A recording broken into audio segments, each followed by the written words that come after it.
صحرا تا کوها دعا برای صلح بود، در هر دل نوری از امید صلح بود.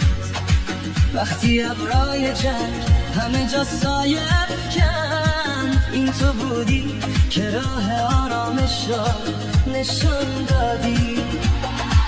از اسلام آباد نوایی نرم برخواست، گویی مرهمی بر زخما گذاشت، چون برادری دست یاری دادی.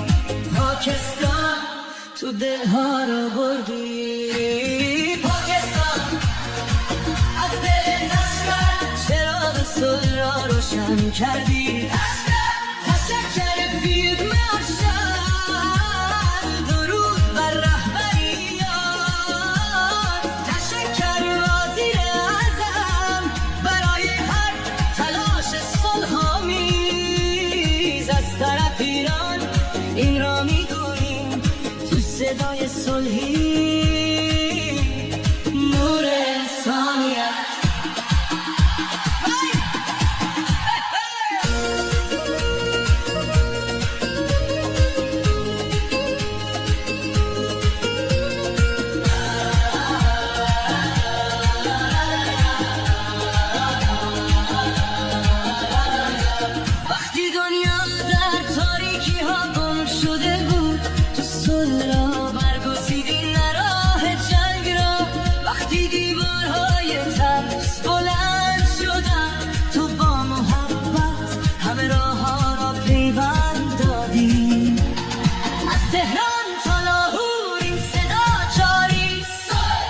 بزرگترین پیروزی است این سفری که دلها